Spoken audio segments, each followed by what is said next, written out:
Hello hello दोस्तों, आज जो मैट्रिक एग्जाम 17 तारीख को एग्जाम पढ़ने वाली है साइंस का, उसका भी इंपॉर्टेंट क्वेश्चन लेकर आए हैं। जो कि 17 एग्जाम देने से पहले हम एक बार जरूर देखें इसको, से एकदम पूरा क्वेश्चन फंसेगा, जितना हो सके क्वेश्चन फंसेगा। और जैसे ही वायरल क्वेश्चन होगा, मैं आपको जो वायरल क्वेश्चन पहुंचाने का बहुत प्रयास करूंगा, बहुत से बहुत प्रयास करूंगा। अभी इसको हम भी इंपॉर्टेंट क्वेश्चन लेकर आए, जिसमें 80 क्वेश्चन है, अंत तक बने रहेगा, एकदम पूरा A to Z बना देंगे। चैनल पर नए हो तो चैनल को सब्सक्राइब कर लीजिएगा वायरल क्वेश्चन पाने के लिए, और वीडियो को लाइक कर दीजिएगा। तो चलिए शुरू करते हैं। तो देखिए, पहला क्वेश्चन बोल रहा है लोहा को जिंक से लेपित करने की क्रिया को कहते हैं। तो लोहा को जिंक से लेपित करने की क्रिया को गैल्वेनीकरण कहते हैं। चलिए आगे चलते हैं। दूसरा नंबर, साग सब्जियों को विघटित होकर कंपोस्ट बनाना किस अभिक्रिया का उदाहरण है? तो ऊष्माक्षेपी अभिक्रिया का उदाहरण है। इसमें ऊष्मा का निर्माण होता है। चलिए आगे चलते हैं। जस्ता और तनु हाइड्रोक्लोरिक अम्ल की अभिक्रिया के फलस्वरूप निम्न में कौन सा गैस बनता है? तो होता है हाइड्रोजन गैस। चलिए आगे चलते हैं। चौथा क्वेश्चन बोल रहा है पाचन क्रिया पूर्ण होती है। तो पाचन क्रिया पूर्ण होती है छोटी आंत में। चलिए आगे चलते हैं। 5वां नंबर क्वेश्चन, छोटी आंत की दीवार में पाई जाने वाली ग्रंथियों को स्राव को कहा जाता है। तो इसको में कहा जाता है आंसरस और सक्सेस एंटीरिक्स। इसको में डी हो जाएगा, ए और बी दोनों। चलिए आगे चलते हैं। एक वयस्क मनुष्य के कितने दांत होते हैं? तो एक वयस्क मनुष्य के 32 दांत होते हैं। चलिए आगे चलते हैं। विद्युत प्रतिरोध का मात्रक, तो विद्युत प्रतिरोध का मात्रक ओम होता है। ये बहुत भी इंपॉर्टेंट है। अब वायरल क्वेश्चन जैसे ही होगा, मैं आपको विजन पहुंचाने का प्रयास करूंगा। चैनल को सब्सक्राइब कर लीजिएगा। विद्युत धारा का मात्रक 8 बजे वायरल हो जाएगी। विद्युत धारा का मात्रक एम्पीयर। चलिए आगे चलते हैं। 1, 2, 3 ओम के 3 प्रतिरोधों को श्रेणी क्रम में जोड़ने पर समतुल्य प्रतिरोध श्रेणी क्रम में तीनों जुड़े होता है। 3, 2, 5, 1, 6 ओम। चलिए आगे चलते हैं। 10वां नंबर, विभवांतर का एसआई मात्रक, तो विभवांतर का एसआई मात्रक वोल्ट होता है। चलिए आगे चलते हैं। पुष्पी पादपों में लैंगिक जनन होता है। तो पुष्पी पादपों में लैंगिक जनन फूलों द्वारा होती है। चलिए आगे चलते हैं। मानव मादा के जनन तंत्र का भाग नहीं है। तो जनन तंत्र का भाग नहीं है, शुक्र वाहिका। चलिए आगे चलते हैं। 13 नंबर, नर युग्मक एवं मादा युग्मक के संलयन को कहते हैं। तो बहुनापन कहते हैं। चलिए आगे चलते हैं। 14 नंबर, निम्नलिखित में से कौन एक लिंगी पादप का उदाहरण है? तो पपीता है एक लिंगी पादप का उदाहरण। चलिए आगे चलते हैं। मुकुलन द्वारा प्रजनन किस में होता है? तो मुकुलन द्वारा प्रजनन ईस्ट में होता है। चलिए आगे चलते हैं। सल्फ्यूरिक अम्ल का अनुसूत्र होता है। तो सल्फ्यूरिक अम्ल का अनुसूत्र होता है H2SO4। चलिए आगे चलते हैं। बोल रहा है किस माध्यम प्रकाश की चाल 2 × 10⁸ है? अब माध्यम का अपवर्तनांक कितना होगा? तो इसको हो जाएगा 1.5। चलिए आगे चलते हैं। निम्नलिखित में से किस का उपयोग लेंस बनाने के लिए नहीं किया जाता है? तो इसको हो जाएगा पारा, मरकरी जिसे बोलते हैं। चलिए आगे चलते हैं। 19 नंबर क्वेश्चन, किस वस्तु का प्रतिबिंब नेत्र के किस भाग पर बनता है? तो रेटिना पर बनता है। बी आंसर हो जाएगा सही। चलिए 20 नंबर क्वेश्चन देखते हैं। निम्नलिखित पदार्थों में कौन चालक है? तो चालक कौन होता है? लोहा होता है। चलिए आगे चलते हैं। 21 नंबर, अंत तक बने रहिएगा। अवतल दर्पण की फोकस दूरी उसकी वक्रता त्रिज्या की होती है? तो आधी होती है। चलिए R/2F। ये सीध करने की भी दे सकता है, आप इसे देख के जरूर जाइएगा। तो बोल रहा है अगला क्वेश्चन 22 नंबर, एक उत्तल लेंस से 30 सेंटीमीटर दूरी पर एक वस्तु रखी गई है, उतना ही दूरी पर वास्तविक प्रतिबिंब बनाना है। तो लेंस की फोकस दूरी 30 को आधा हो जाएगा, 15 सेंटीमीटर। सी हो जाएगा आंसर। चलिए आगे चलते हैं। 23 नंबर, नेत्र लेंस की फोकस दूरी कम हो जाने पर कौन सा दृष्टि दोष होता है? तो निकट दृष्टि दोष। पूरा याद कर लीजिएगा, बहुत इंपॉर्टेंट क्वेश्चन है। लघुपतन के समय परिपथ में विद्युत धारा का मान होता है बहुत अधिक बढ़ जाता है। सी आंसर हो जाएगा सही।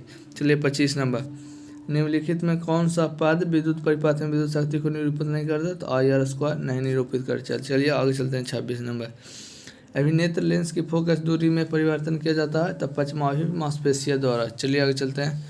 किसी समतल दर्पण का उदाहरण होता है? समतल दर्पण का आवर्धन होता है, समतल दर्पण का 0 होता है। चलिए आगे चलते हैं।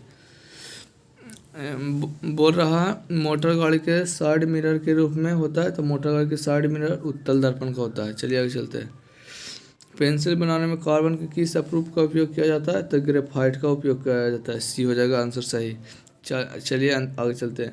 अभी तक ज्ञात तत्वों की संख्या? तो 114 ज्ञात तत्वों की संख्या। चलिए आगे चलते हैं। निम्नलिखित में से प्रोपेन का आणविक सूत्र कौन है? तो C3H8 है। चलिए आगे चलते हैं। हेमाटाइट किसका अयस्क है? तो हेमाटाइट Cu का अयस्क है। चलिए आगे चलते हैं। 33 ना, विद्युत शक्ति का मात्रक? तो विद्युत शक्ति का मात्रक वाट होता है। चलिए आगे चलते हैं। 34 नंबर, इनमें से कौन सा संतृप्त हाइड्रोकार्बन है? संतृप्त तो बोल रहा है तो प्रोपेन हो जाएगा। अब प्रोपेन का फॉर्मूला पूछेगा तो C3H8 होता है। चलिए आगे चलते हैं, 35 नंबर चलते हैं। किस हाइड्रोकार्बन में द्विबंध होते हैं? तो द्विबंध होता है C2H4 में, दुगुना में द्विबंध होता है। चलिए आगे चलते हैं। कौन शून्य वर्ग का तत्व है? तो हीलियम, जिसे 18 वर्ग भी कहते हैं। चलिए आगे चलते हैं, 37 नंबर। अपच का उपचार करने के लिए निम्न में कौन सा औषधि उपयोग किया जाता है? तो एंटासिड किया जाता है। चलिए आगे चलते हैं, 38 नंबर। निम्नलिखित में से कौन सा संयोजक यौगिक है? संयोजक यौगिक Cl है, CH है। चलिए आगे चलते हैं। इनमें से कौन प्रकाश संश्लेषण है? तो प्रकाश संश्लेषण हरित लवक है। चलिए आगे चलते हैं, 40 नंबर। 80 तक करा देंगे, अपान तक बने रहेगा। मनुष्य में नसिका छिद्र लैरिक्स, ट्रकिया और फेफड़ा मिलकर बनाते हैं श्वसन तंत्र। चलिए आगे चलते हैं, 40 नंबर। 41 नंबर। वैसा पोषण जिसमें जंतु अपना भोजन ठोस या तरल रूप में लेता है तो उसको कहते हैं प्राणी संपोषित। चलिए आगे चलते हैं, 42 नंबर। इनमें से कौन अलैंगिक जनन की विधि है? तो इसको हो जाएगा विखंडन, मुकुलन और द्विखंडन। अलैंगिक जनन है, इसमें सभी हो जाएगा आंसर सही। चलिए आगे चलते हैं। निम्नलिखित में से कौन एमिनो अम्ल के विखंडन से बनता है? तो एमिनो अम्ल के विखंडन से बनता है CO और NH3। B और C हो जाएगा आंसर सही, तो D इसको आंसर होगा। चलिए आगे चलते हैं, 44 नंबर। एक कोशिकीय से बाल में जल का परिवहन होता है, तो एक कोशिकीय से बाल में विषम के द्वारा जल का परिवहन होता है। चलिए आगे चलते हैं। विद्युत का सुचालक है, तो विद्युत का सुचालक ग्रेफाइट होता है। चलिए आगे चलते हैं। बोल रहा सिनेबार अयस्क है, तो सिनेबार अयस्क है पारा कप, जिसे Hg कहते हैं। चलिए आगे चलते हैं। मरकारी भी कहते हैं। मनुष्य के मुगुआ में कितने जो लाल ग्रंथियाँ होती है? 3 होती है, तो पिछले बार भी बताए थे 3 होती है। चलिए आगे चलते हैं, 48 नंबर। इनमें कौन सी रचना द्वारा अमीबा में भोजन का अंतर्गत होता है? तो कुटपाद द्वारा। चलिए आगे चलते हैं, 49 नंबर। पेप्टोन पेप्टाइड्स को निम्नलिखित किस रूप में तोड़ता है? तो एमिनो अम्ल में तोड़ देता है। चलिए आगे चलते हैं, 50वां नंबर क्वेश्चन।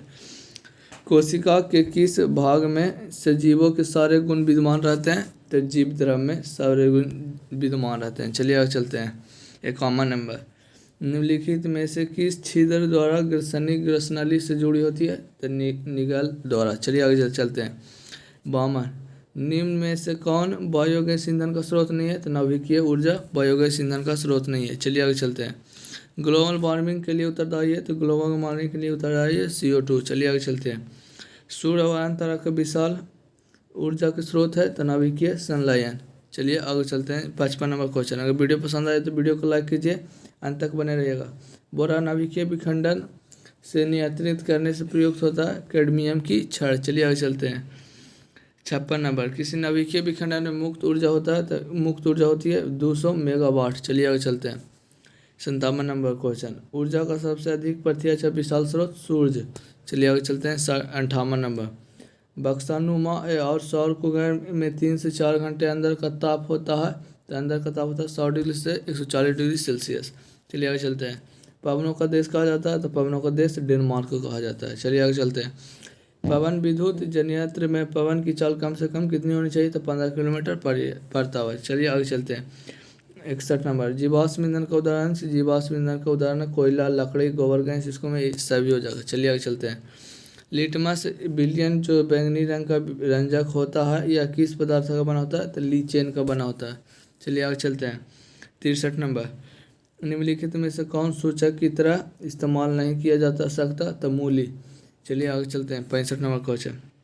64 नंबर। लेकिन कौन गंधीय सूचक नहीं है? तो शकरकंद गंधीय सूचक नहीं है, C हो जाएगा आंसर सही। चलिए आगे चलते हैं, 65।